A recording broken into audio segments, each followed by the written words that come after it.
ओम गण गणपति नमः। ओम नमः शिवाय। हर हर महादेव। आप सभी को प्रदोष व्रत की हार्दिक शुभकामनाएं। प्रदोष व्रत हर महीने के कृष्ण पक्ष और शुक्ल पक्ष की त्रयोदशी तिथि को मनाया जाता है। जब यह व्रत बुधवार को पड़ता है तो इसे बुध प्रदोष व्रत कहा जाता है। यह व्रत भगवान शिव को समर्पित होता है और इसे करने से विशेष रूप से बुद्धि, व्यापार, स्वास्थ्य और समृद्धि का आशीर्वाद प्राप्त होता है। तो आज की इस वीडियो में आप सुनेंगे बुध प्रदोष की पौराणिक व्रत कथा। बुध प्रदोष व्रत की कथा के अनुसार एक पुरुष का नया नया विवाह हुआ। विवाह के 2 दिनों बाद उसकी पत्नी मायके चली गई। कुछ दिनों के बाद वह पुरुष पत्नी को लेने उसके यहाँ गया।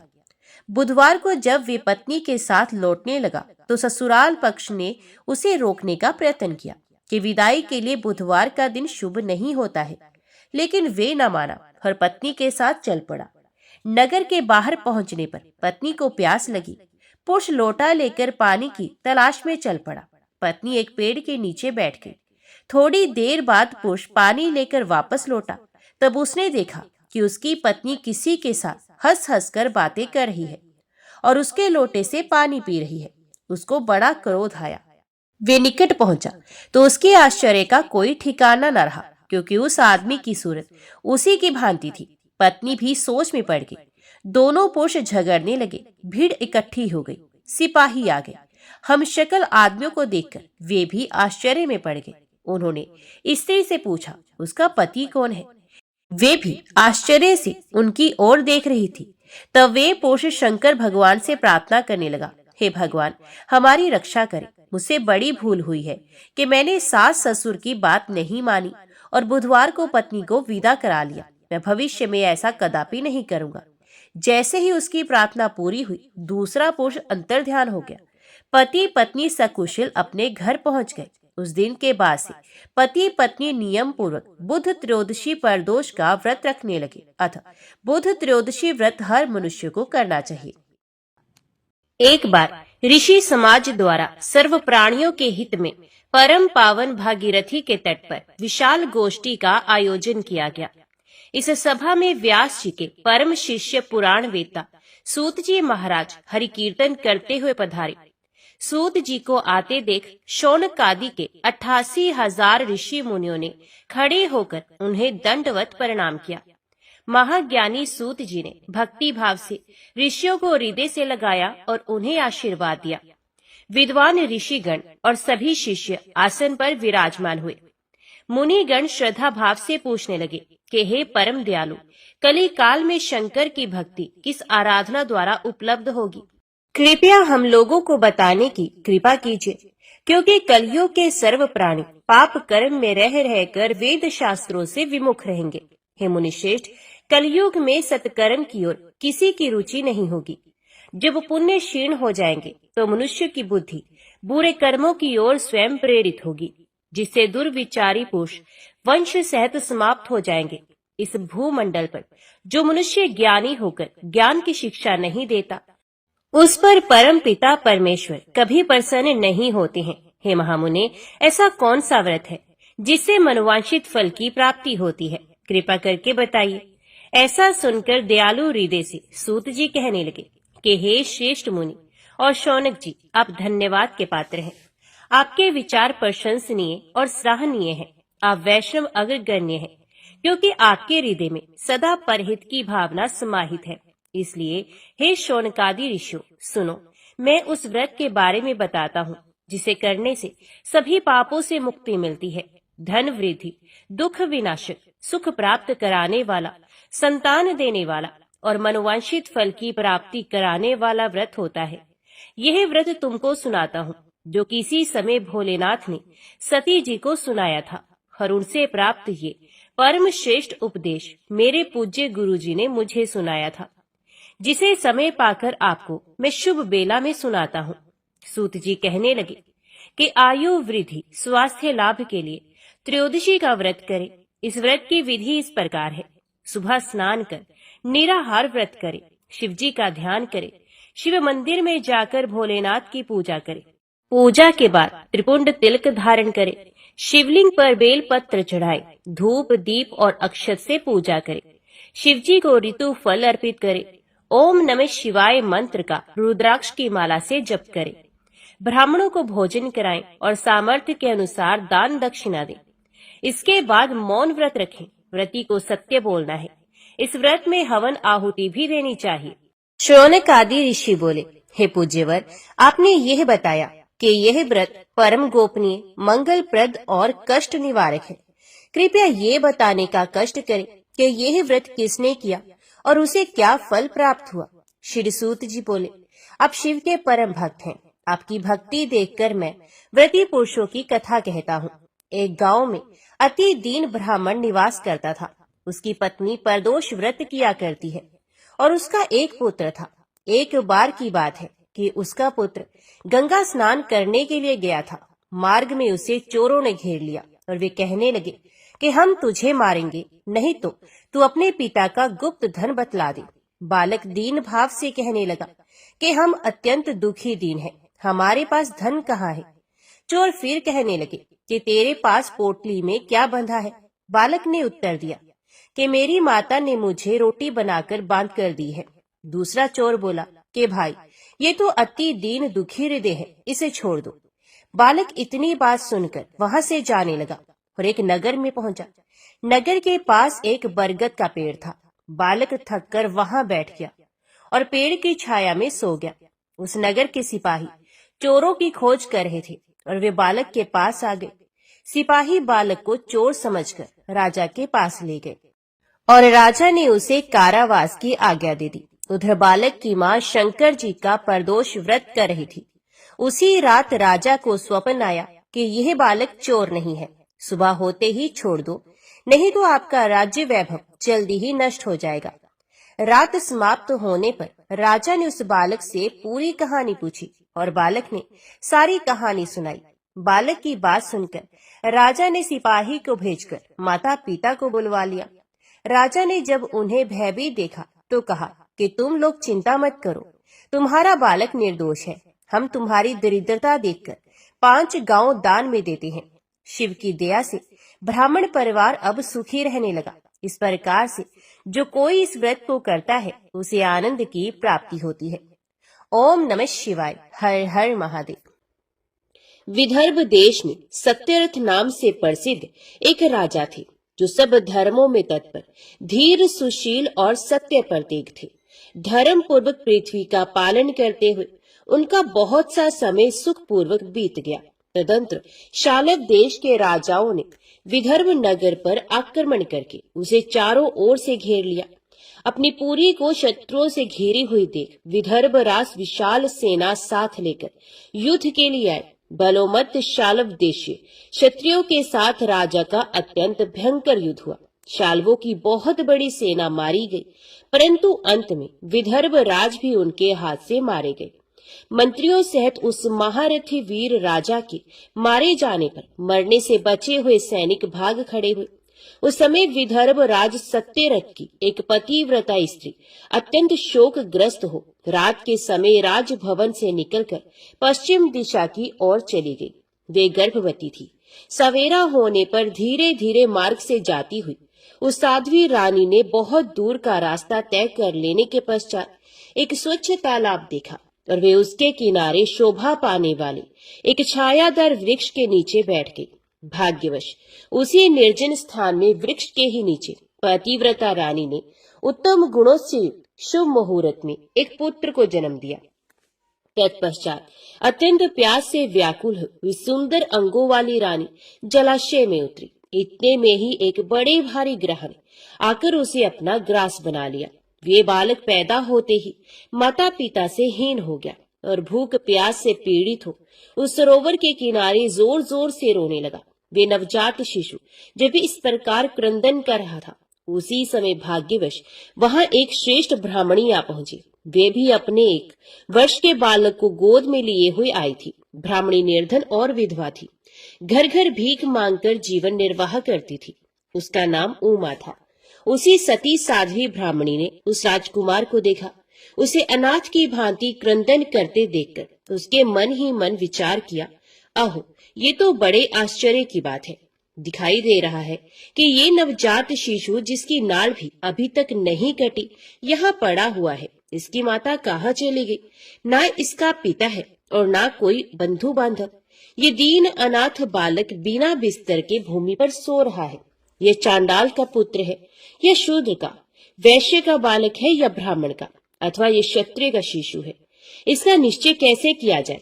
मैं इस शिशु को उठाकर अपने सगे पुत्र की तरह अवश्य पालन कर सकती हूँ, परंतु ये किस कुल का है ये ना जानने के कारण इसे छूने का साहस नहीं होता। ये पतिव्रता ब्राह्मणी जब इस प्रकार कह रही थी, उसी समय कोई सन्यासी महात्मा वहां आ गए। वे ऐसे जान पड़ते थे मानो साक्षात शंकर हो। उन श्रेष्ठ भिक्षु ने उस स्त्री से कहा, ब्राह्मणी खेद न करो, हृदय की संशय वृत्ति दूर कर इस बालक की रक्षा करो, इससे तुम्हें शीघ्र ही परम कल्याण की प्राप्ति होगी। इतना कहकर वे दयालु भिक्षु तुरंत वहां से चले गए। उनके जाने के बाद ब्राह्मणी ने विश्वास पूर्वक उस बालक को लेकर अपने घर की ओर प्रस्थान किया। उस राजकुमार का ब्राह्मणी ने अपने बेटे के समान ही पालन पोषण किया। एक चक्रा नामक नगर में उस ब्राह्मणी का घर था। ये भिक्षा के अन्न से ही अपने पुत्र और राजकुमार को भी पालने लगी। ब्राह्मणों ने ब्राह्मणी के तथा राजा के भी पुत्र का संस्कार कर दिया। वे दोनों सर्वत्र सम्मानित होकर दिन दिन बढ़ने लगे। समय आने पर उनका उपनयन संस्कार हुआ। अब वे दोनों बालक एक साथ रहकर नियमों का पालन करने लगे। दोनों माता के साथ प्रतिदिन भिक्षा के लिए जाते थे। एक दिन वे ब्राह्मणी उन दोनों बालकों के साथ भीख मांगती हुई देव योग से देव मंदिर में गई। वहां बड़े बूढ़े ऋषि मुनि रहा करते थे। उन दोनों बालकों को देखकर परम बुद्धिमान शांडिल्य नामक मुनि ने कहा, अहो, देव का बल बड़ा विचित्र है। कर्मों का उल्लंघन करना किसी भी जीव के लिए अत्यंत कठिन है। देखो ना, ये बालक दूसरी माता की शरण लेकर भिक्षा से जीवन निर्वाह करता है। इस ब्राह्मणी को ही श्रेष्ठ माता के रूप में पाकर ब्राह्मण बालक के साथ ब्राह्मण भाव को प्राप्त हो गया है। शांडिल्य मुनि का ये वचन सुनकर ब्राह्मणी को बड़ा विस्मय हुआ। उसने भरी सभा में मुनि को प्रणाम करके पूछा, ब्राह्मण, एक सन्यासी के कहने से मैं इस बालक को अपने घर ले आई हूँ। यद्यपि अभी तक इसके कुल का पता नहीं चला, तथापि मैं पुत्र की भांति इसका पालन पोषण करती हूँ। आप ज्ञान के नेत्रों से देखते हैं, अतः आपसे मैं ये जानना चाहती हूँ कि ये बालक किस कुल में उत्पन्न हुआ है, फिर इसके माता पिता कौन है?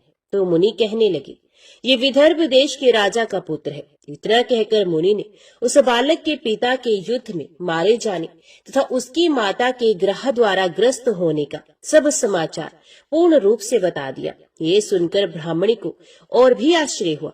तो उसने फिर प्रश्न किया, महामुनि, वे राजा संपूर्ण भोगों को छोड़कर युद्ध में क्यों मरे और इस बालक को दरिद्रता कैसे प्राप्त हुई? अब दरिद्रता को पूर्णत नष्ट करके ये पुण्य राज्य कैसे प्राप्त करेगा?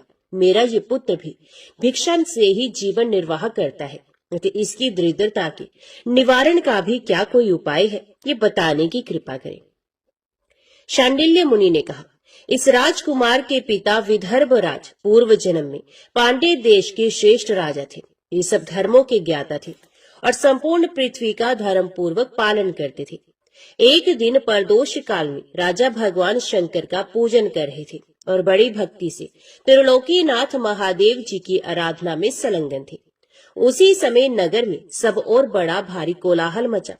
उस उत्कट शब्द को सुनकर राजा ने बीच में ही भगवान शंकर की पूजा छोड़ दी और नगर में शोभ फैलने की आशंका से राजभवन से बाहर निकल गए। इसी समय राजा का महाबली मंत्री शत्रु को पकड़कर उनके समीप ले आया।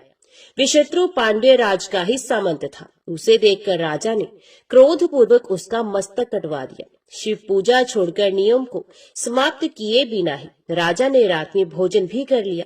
इसी प्रकार राजकुमार भी प्रदोष काल में शिवजी की पूजा किए बिना ही भोजन करके सो गया। वही राजा दूसरे जन्म में विदर्भ राजा हुआ।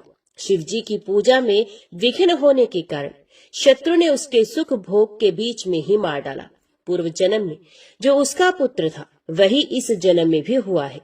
शिवजी की पूजा का उल्लंघन करने के कारण ये दरिद्रता को प्राप्त हुआ है। इसकी माता ने पूर्व जन्म में शल से अपनी सोत को मार डाला था। उस महान पाप के कारण ही वह इस जन्म में ग्रह के द्वारा मारी गई। मैं सत्य कहता हूँ, परलोक में हित की बात कहता हूँ, शास्त्रों का सार एवं उपनिषदों का हृदय कहता हूँ।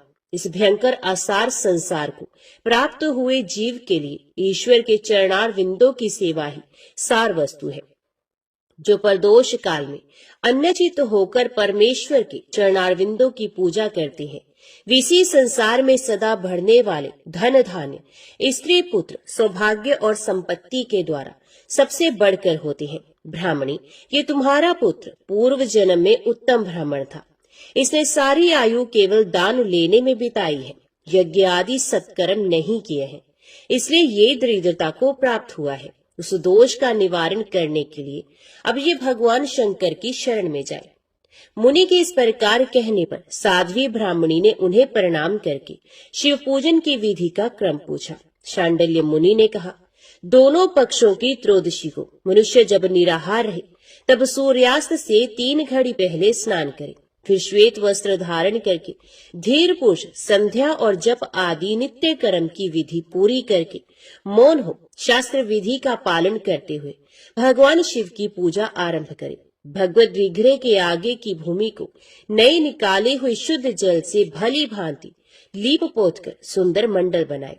धोत वस्त्र आदि के द्वारा उस मंडल को सब ओर से घेर दे। ऊपर से चंदोवा आदि लगाकर फल फूल और नवीन अंकुरों से उसको सजा दे। मंडल के मध्य की भूमि में 5 रंगों से विचित्र कमल अंकित करके उसी पर सुस्थिर एवं उत्तम आसन बिछाकर बैठ जाए और हृदय में भक्ति भाव से युक्त हो पूजा की सब सामग्री एकत्रित करे।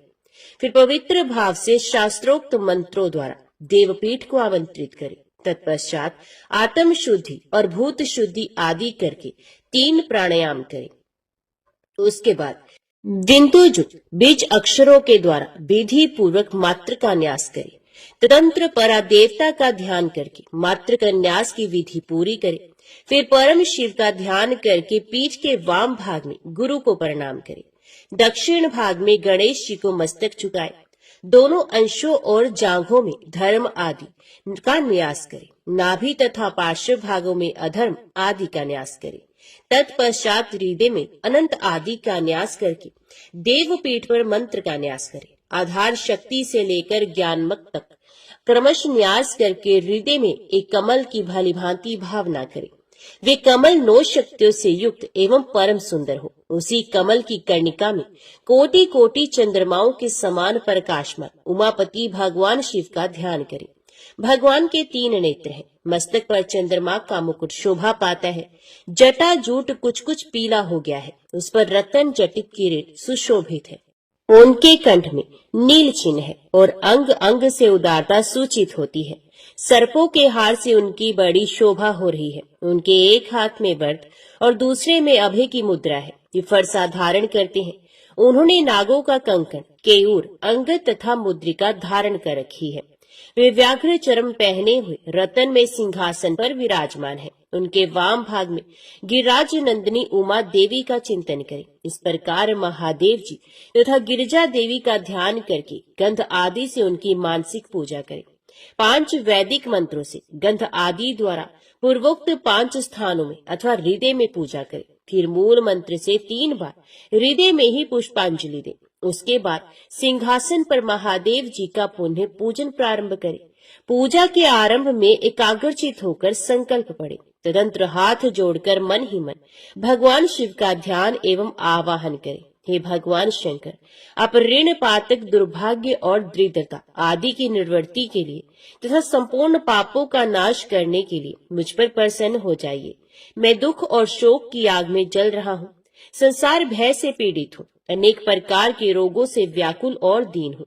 वृषवाहन, मेरी रक्षा कीजिए। देव देवेश्वर, सबको निर्भय कर देने वाले महादेव जी, आप यहाँ पधारिए और मेरी की हुई इस पूजा को पार्वती देवी जी के साथ ग्रहण कीजिए।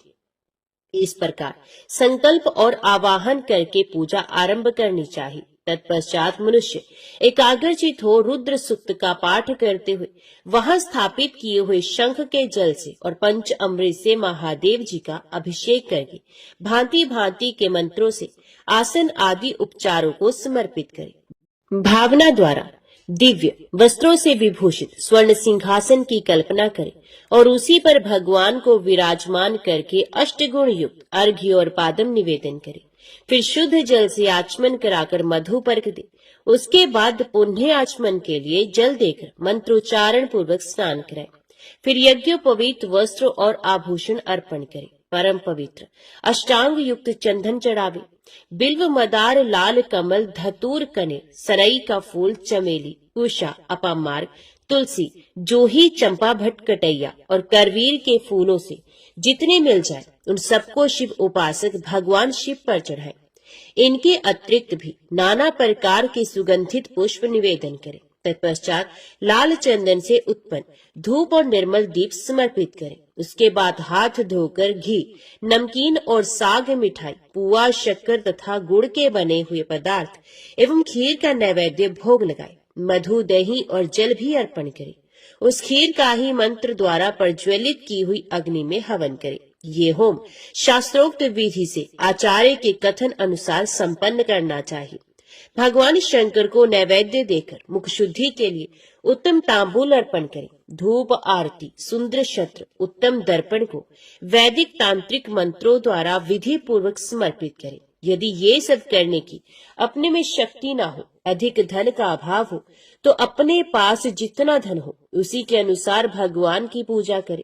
गौरीपति भगवान शंकर भक्ति पूर्वक भेंट किए हुए पुष्प मात्र से भी संतुष्ट हो जाते हैं। तदंतर स्तोत्रों द्वारा स्तुति करके भगवान को साष्टांग प्रणाम करें। फिर परिक्रमा करके पूजा समर्पित करने के पश्चात विधि पूर्वक श्री गिरजापति की प्रार्थना करें और कहे, हे देव, हे जगन्नाथ, आपकी जय हो।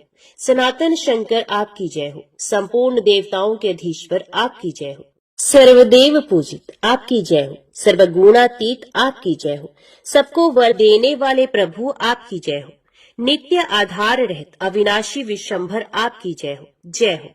संपूर्ण विश्व के लिए एकमात्र जानने योग्य महेश्वर आपकी जय हो। नागराज वासुकी को आभूषण के रूप में धारण करने वाले प्रभु आपकी जय हो। गौरीपति आपकी जय हो। चंद्रशेखर शंभु आपकी जय हो। कोटि सूर्य के समान तेजस्वी शिव आपकी जय हो। अनंत गुणों के आश्रय आपकी जय हो। भयंकर नेत्रों वाले रुद्र आपकी जय हो। अचिंत्य निरंजन आपकी जय हो। नाथ दया सिंधु आपकी जय हो। भक्तों की पीड़ा का नाश करने वाले प्रभु आपकी जय हो। दुस्तर संसार सागर से पार उतारने वाले परमेश्वर आपकी जय हो। महादेव, मैं संसार के दुखों से पीड़ित एवं खिन्न हूँ, मुझ पर प्रसन्न हो। परमेश्वर, समस्त पापों के भय का अपहरण करके मेरी रक्षा कीजिए। मैं महान दारिद्र्य के समुद्र में डूबा हुआ हूँ। बड़े बड़े पापों ने मुझे आक्रांत कर लिया है। मैं महान शोक से नष्ट और बड़े बड़े रोगों से व्याकुल हूँ। सब ओर से तृण के भार से लदा हुआ हूँ। पाप कर्मों की आग में जल रहा हूँ और ग्रहों से पीड़ित हो रहा हूँ। शंकर, मुझ पर प्रसन्न हो जाइए। निर्धन मनुष्य इस प्रकार पूजा के अंत में भगवान गिरजापति की प्रार्थना करे। धनाढ्य अथवा राजा का इस प्रकार भगवान शंकर की प्रार्थना करनी चाहिए। हे शंकर जी, आपके प्रसाद से मेरे सदा आनंद रहे। मेरे राज्य में लुटेरे न रहे। सब लोग निरापद होकर रहे। पृथ्वी पर अकाल, महामारी आदि के संताप शांत हो जाए।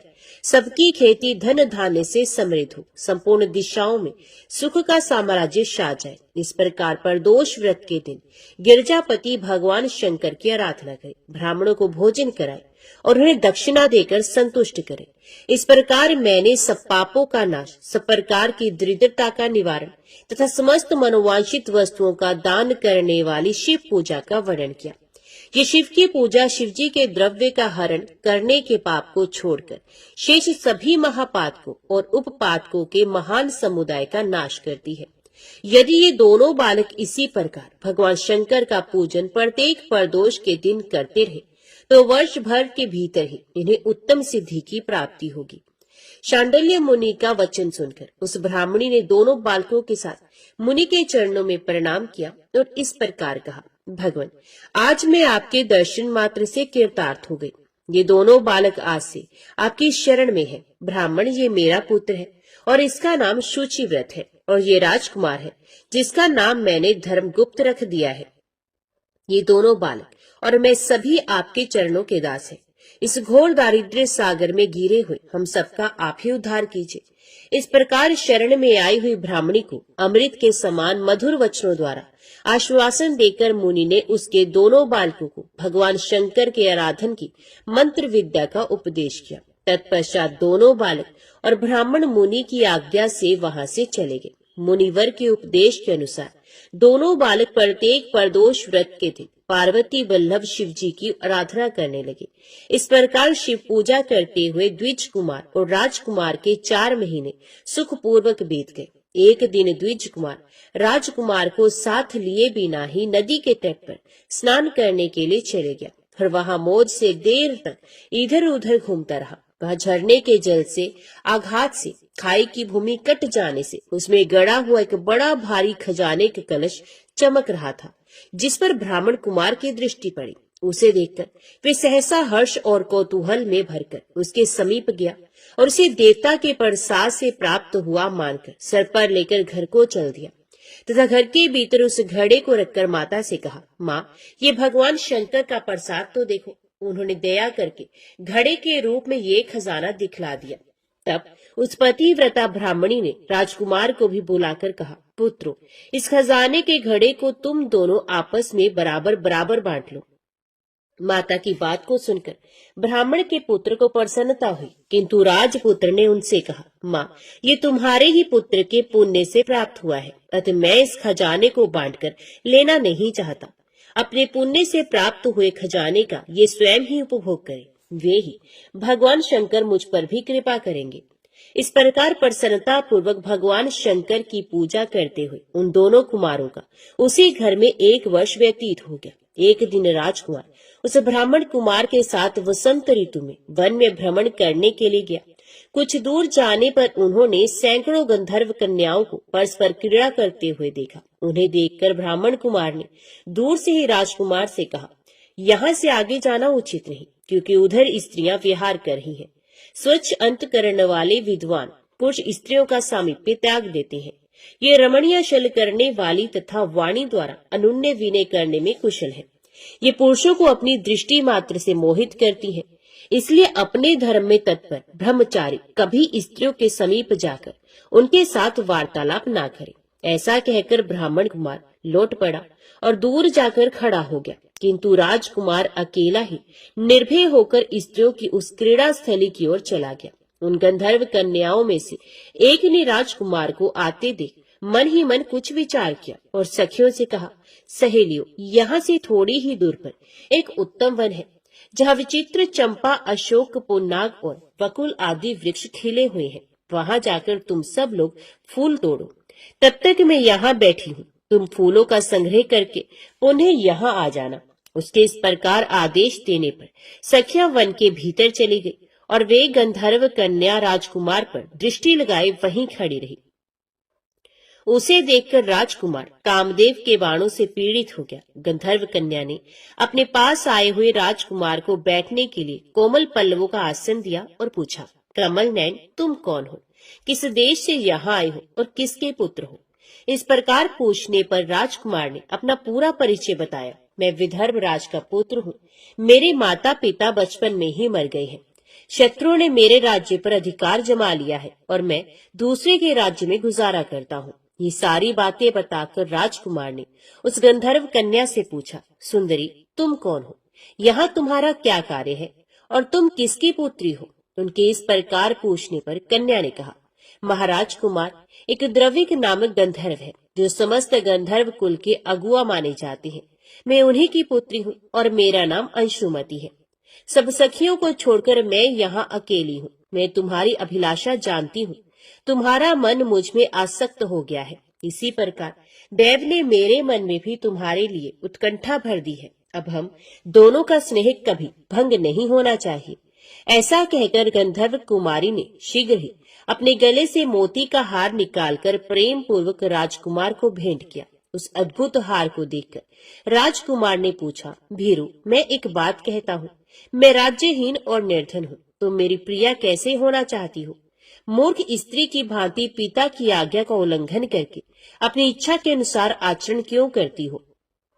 ये सुनकर गंधर्व कन्या ने कहा, प्रियतम, आपका कहना ठीक है।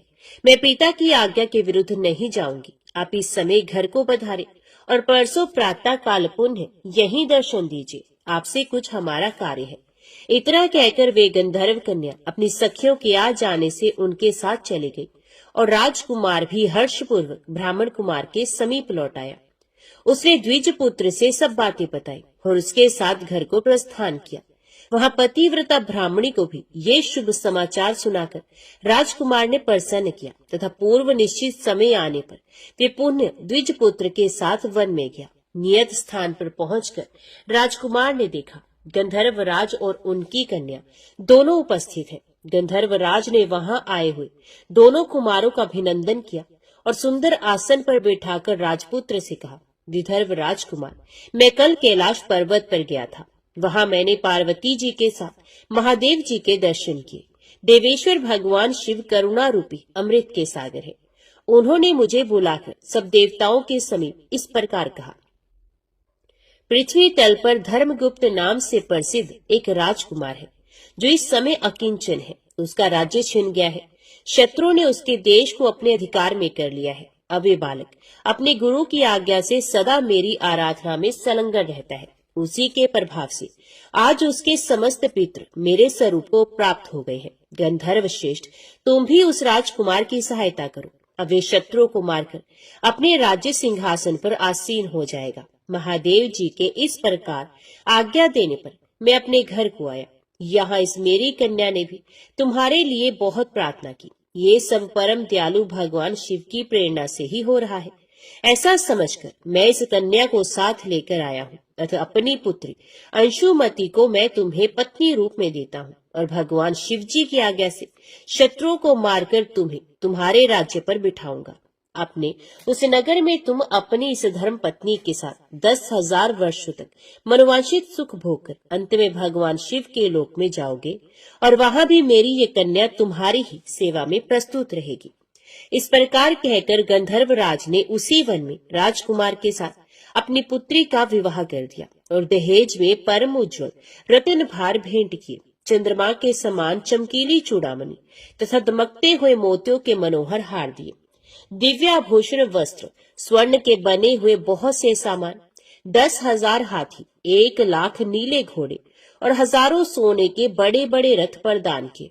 अंत में एक दिव्य रथ, इंद्र के धनुष के समान विशाल धनुष, सहस्रों अस्त्र शस्त्र, अक्षय बाणों से भरे हुए 2 तरकस, अभेद्य स्वर्णमय कवच तथा शत्रुओं का संहार करने वाली शक्ति समर्पित की। अपनी पुत्री की सेवा के लिए गंधर्वराज ने प्रसन्नचित होकर 5,000 दासियां दी। इतना ही नहीं, राजकुमार की सहायता के लिए उन्होंने अत्यंत उग्र गंधर्वों की चतुरंगणी सेना भी भेंट की। इस प्रकार परम उत्तम संपत्ति को पाकर राजकुमार अपनी मनोवांछित पत्नी के साथ बहुत प्रसन्न हुए। पुत्री का विवाह कराकर गंधर्वराज स्वर्गलोक में चले गए। धर्मगुप्त विवाह के अनंतर गंधर्वों की सेना के साथ अपने नगर को गए और वहां उन्होंने शत्रु सेना का संहार करके राजधानी में प्रवेश किया। तत्पश्चात श्रेष्ठ ब्राह्मणों और मंत्रियों ने मिलकर राजकुमार का अभिषेक किया और वे रत्नमय सिंहासन पर आरूढ़ होकर अकंटक राज्य का उपभोग करने लगे। जिस ब्राह्मण पत्नी ने उनका अपने पुत्र की भांति पालन किया था, वही उनकी माता हुई। वे द्विज कुमार ही भाई हुआ तथा गंधर्व राजकुमारी अंशुमती महारानी के पद पर प्रतिष्ठित हुई। भगवान शंकर की आराधना करके धर्मगुप्त विदर्भ देश के राजा हो गए। इसी प्रकार दूसरे लोग भी प्रदोष व्रत के दिन गिरजापति की आराधना करके मनोवांछित कामनाओं को प्राप्त कर लेते हैं और देहावसान होने पर परम गति को प्राप्त होते हैं। सूत जी कहते हैं, जो प्रदोष व्रत के परम अद्भुत पुण्य में महात्म्य को उस व्रत के दिन शिव पूजन के पश्चात एकाग्रचित होकर सुनता अथवा पढ़ता है, उसे 100 जन्मों तक कभी दरिद्रता नहीं होती और अंत में वे ज्ञान के ऐश्वर्य से युक्त हो भगवान शंकर के परम धाम को प्राप्त होता है। ओम नमः शिवाय। हर हर महादेव। अभी सुनिए सोमवार व्रत कथा। किसी नगर में एक धनी व्यापारी रहता था। दूर दूर तक उसका व्यापार फैला हुआ था। नगर के सभी लोग उस व्यापारी का सम्मान करते थे। इतना सब कुछ संपन्न होने के बाद भी वे व्यापारी बहुत दुखी था, क्योंकि उसका कोई पुत्र नहीं था। जिस कारण अपने मृत्यु के पश्चात व्यापार के उत्तराधिकारी की चिंता उसे हमेशा सताती रहती थी।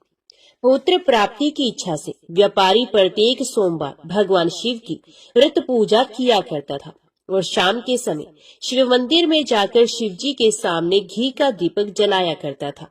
उसकी भक्ति देखकर माता पार्वती प्रसन्न हो गई और भगवान शिव से उस व्यापारी की मनोकामना पूर्ण करने का निवेदन किया।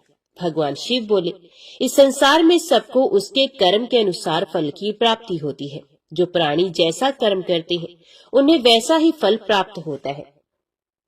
शिवजी द्वारा समझाने के बावजूद माता पार्वती नहीं मानी और उस व्यापारी की मनोकामना पूर्ति हेतु वे शिवजी से बार बार अनुरोध करती रही। अंततः माता के आग्रह को देखकर भगवान भोलेनाथ को उस व्यापारी को पुत्र प्राप्ति का वरदान देना ही पड़ा। वरदान देने के पश्चात भोलेनाथ माता पार्वती से बोले, आपके आग्रह करने पर मैंने पुत्र प्राप्ति का वरदान तो दे दिया, परंतु इसका पुत्र केवल 16 वर्ष से अधिक समय तक जीवित नहीं रहेगा। उसी रात भगवान शिव उस व्यापारी के स्वप्न में आए और उसे पुत्र प्राप्ति का वरदान दिया और उसके पुत्र के 16 वर्ष तक जीवित रहने की भी बात बताई। भगवान के वरदान से व्यापारी को खुशी तो हुई, लेकिन पुत्र की अल्प आयु की चिंता ने उस खुशी को नष्ट कर दिया। व्यापारी पहले की तरह सोमवार के दिन भगवान शिव का विधिवत व्रत करता रहा। कुछ महीनों के बाद उसके घर एक अति सुंदर बालक ने जन्म लिया और घर में खुशियां ही खुशियां भर गई। बहुत धूमधाम से पुत्र जन्म का समारोह मनाया गया, परंतु व्यापारी को पुत्र जन्म की अधिक खुशी नहीं हुई, क्योंकि उसे पुत्र की अल्प आयु के रहस्य का पता था। जब पुत्र 12 वर्ष का हुआ तो व्यापारी ने उसे उसके मामा के साथ पढ़ने के लिए वाराणसी भेज दिया।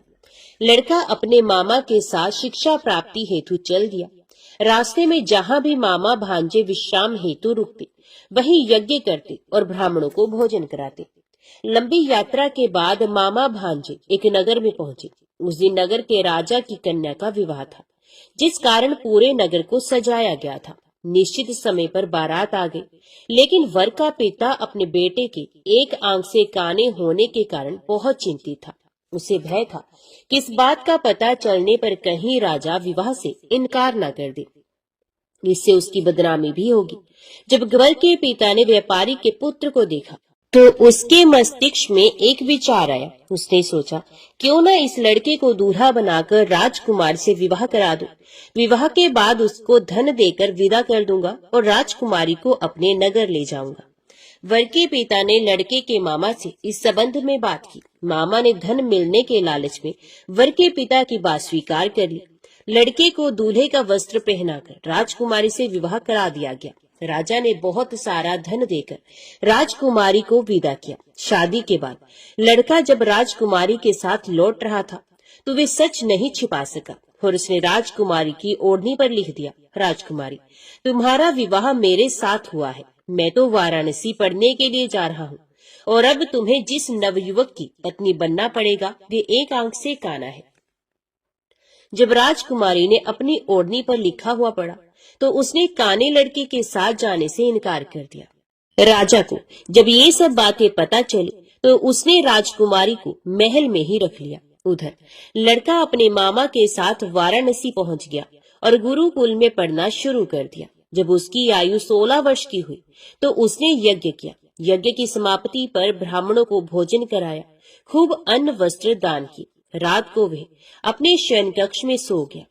शिव के वरदान के अनुसार शयन अवस्था में ही उसके प्राण पखेरु उड़ गए। सूर्योदय पर मामा मृत भांजे को देखकर रोने पीटने लगा। आसपास के लोग भी एकत्रित होकर दुख प्रकट करने लगे।